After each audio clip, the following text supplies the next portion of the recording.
जो कि इस समय विश्व पटल पर काफी ज्यादा सुर्खियों में है। सुर्खियों में खबर है कि हाल ही में रूस ने भी टिट फॉर टैट करने का निर्णय लिया है। टिट फॉर टैट का अर्थ है जैसे को तैसा करने का निर्णय लिया है। हाल ही में आप सभी को ज्ञात होगा कि रशिया यूक्रेन कॉन्फ्लिक्ट के शुरू होने के बाद से अमेरिका समेत पश्चिमी देशों ने रूसी पैसे वाले लोग जो हैं उनकी और रूसी कंपनियों की संपत्ति जब्त करना शुरू किया था। साथ ही में यह भी कार्य किया गया था कि रूस के अंदर जो भी अमेरिकी या पश्चिमी देशों की कंपनियां काम कर रही हैं वो रूस छोड़कर जाने लगी थी। यानी कि रूस को दोहरी मार देने की कोशिश युद्ध के शुरू होते ही दी गई थी।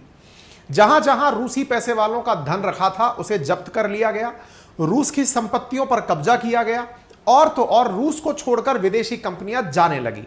इसी क्रम में अब रिटेलिएटरी एक्शन देने में भले ही 1 साल से ज्यादा का समय लगाया हो, लेकिन रूस अब जैसी को तैसी करने आ चुका है और फिलहाल 2 कंपनी जिनमें से एक जर्मनी की और एक फिनलैंड पड़ोसी मित्र की, दोनों देशों की कंपनियों पर पूरी तरह कब्जा करने की घोषणा कर दी।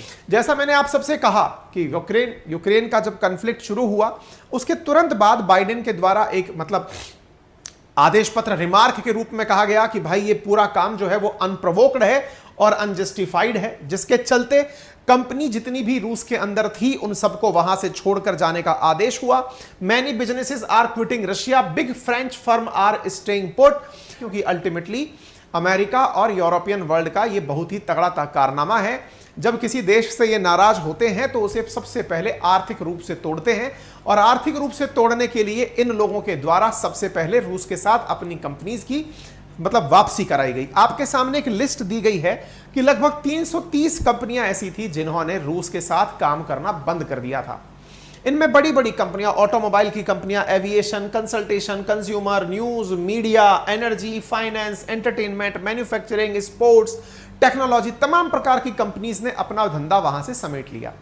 लेकिन समेटने का मतलब क्या होता है? उदाहरण के लिए चलिए ऐसे समझते हैं। आज अगर कोई आपसे यह कहे कि भारत के अंदर से पेप्सी बंद हो रही है तो हो जाने दो। पेप्सी अगर बंद हो भी रही है तो करेगी क्या? अपने साथ फैक्ट्री को उठा के लेके जाएगी क्या? अगर पेप्सी इंडिया से जाना चाहती है तो जाओ, कोको कोला जाना चाहती है तो जाओ, मैगडी जाना चाहती है तो जाओ, एप्पल जाना चाहती है तो जाओ। अपना जो इन्वेस्टमेंट तुमने यहां कर रखा है, तभी तो कहते हैं ना फॉरेन डायरेक्ट इन्वेस्टमेंट की सबसे बड़ी ताकत क्या है कि आपने जो इंफ्रास्ट्रक्चर लगा दिया या इंफ्रास्ट्रक्चर पर जो धन खर्च कर दिया उस पैसे को आप वापस नहीं निकाल सकते। हां, आप काम करना बंद कर सकते हो, यह आपका सत्याग्रह हो सकता है, लेकिन आप काम के नाम पर कंपनियों को उठाकर नहीं ले जा सकते।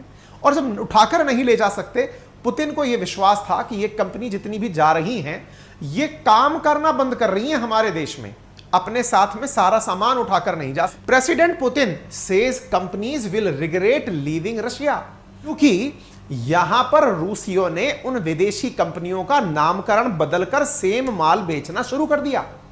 अरे भाई, मैकडी वाले जो बर्गर का बन लेकर आते हैं वो अमेरिका से थोड़ी लेकर आते हैं, बनवाते तो किसी इंडिया की कंपनी से ही हैं। नाम ही तो मैकडी होता है।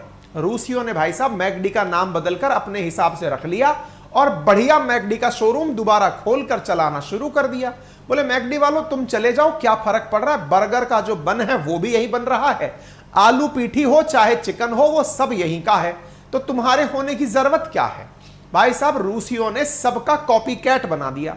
इनमें से 1000 कंपनीज ने कहा कि हम जा तो नहीं पा रहे लेकिन अपने काम को यहां घटा रहे हैं। बोले कोई बात नहीं, घटा लो, लेकिन इतना बात तय है कि majority of western companies doing business as usual in Russia, क्योंकि उन्हें समझ में आ गया था कि अगर रूस से जाना है तो रूस से जाकर के हम अपना पैसा छोड़कर तो नहीं जा सकते। मैक्सिमम कंपनीज ने तो अपना काम रूस में जारी रखा था, लेकिन जो कंपनियां छोड़कर गई थी उनके साथ क्या हुआ? से आदेश पत्र पर प्रेसिडेंट ने साइन कर दिए हैं कि जो कंपनीज गई हैं उनका सारा कारोबार जब्त कर लो। ऐसा काम इन्होंने जर्मनी से ही श्री गणेश किया है।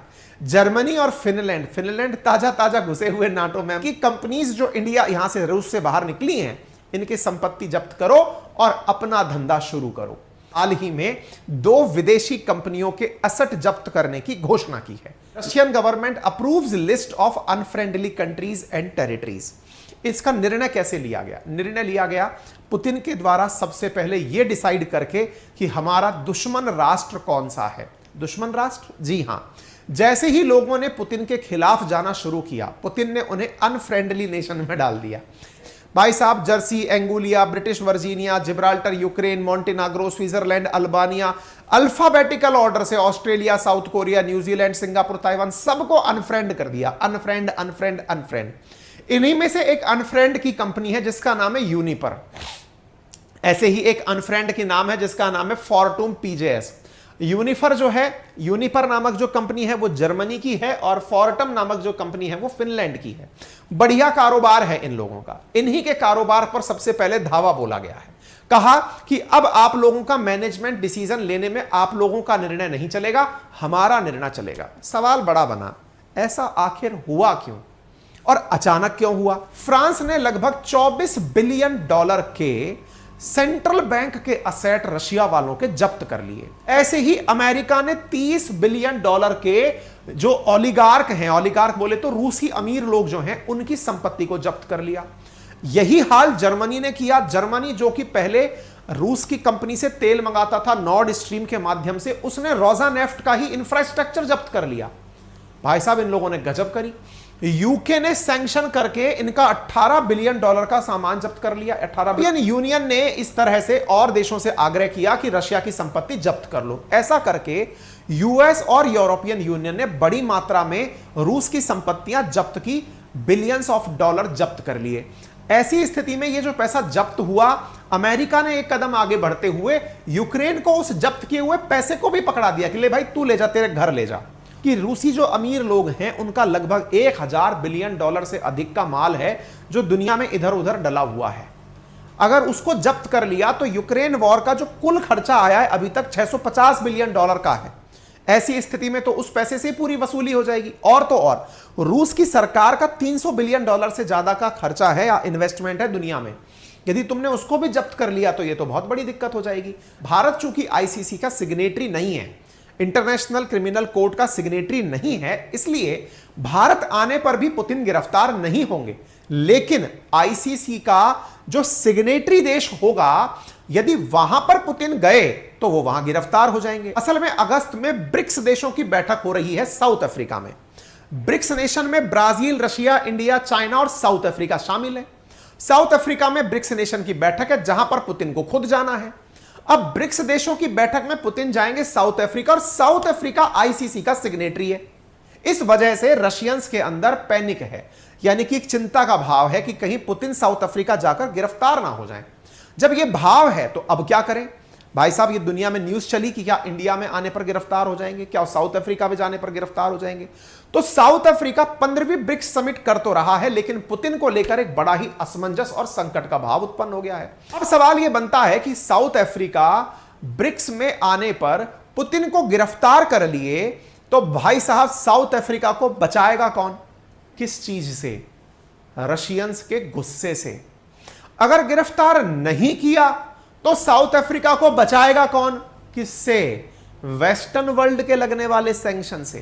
अब इतना भयभीत हो गया है कि वो आईसीसी के मेंबर होने पर उसे गिरफ्तार करे, इससे बेहतर उसे लगता है कि मैं आईसीसी की सदस्यता ही छोड़ दूं। South Africa consider quitting ICC membership. Putin arrest warrant के ऊपर वो इतना घबरा गया है। क्यों घबरा गया?